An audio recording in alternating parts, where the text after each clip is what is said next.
Welcome to Understand the Math. Today I'm going to teach you what the FOIL method is, exactly how to use it, and walk through 2 example problems so that you can see how it works. Be sure to check out the link below for free guided notes that you can use while you watch this video. There's space in the notes for you to highlight the concepts that we're going to go over and fill out the answers to the examples that we're going to do. This way, you also have a set of notes to refer back to when you need to study for a quiz or an exam. The FOIL method is a technique used to multiply 2 binomials such as a plus b and c plus d. FOIL stands for first, outer, inner, and last. Let's go through this step by step. You multiply the first terms, and then you add the outer terms multiplied together, and then you add the inner terms multiplied together, and then lastly, you add the last terms multiplied together. I'll summarize this in 2 easy-to-follow steps. The first step is to multiply the first, outer, inner, and last terms, and the second step is to combine like terms and write the final answer. Let's now do our first example and see how all this works.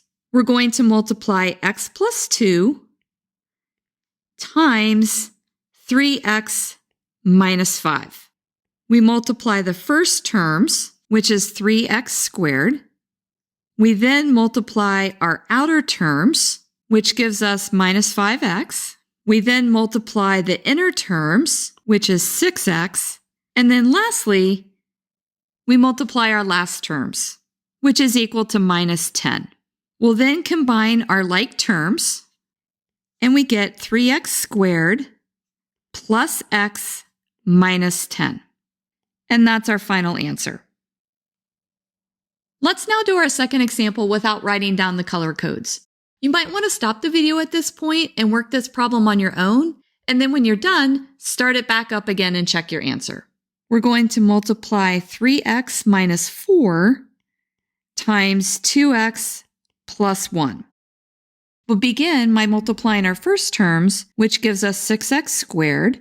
Then we'll multiply the outer terms, which gives us 3x. Then the inner terms, which is minus 8x. And then the last terms, which is equal to minus 4. Combining like terms, this gives us 6x squared minus 5x minus 4, which is our final answer. When you get enough practice with these types of problems, you'll be able to multiply the outer and inner terms in your head and add them in your head and then write down the answer. For example, for this last problem, instead of writing down 3x and minus 8x, you would just write down minus 5x. I hope that you now feel more comfortable with the FOIL method and feel ready to do these types of problems on your own. If this video has been helpful to you, please consider subscribing to my channel. Keep believing in yourself and have a great rest of your day.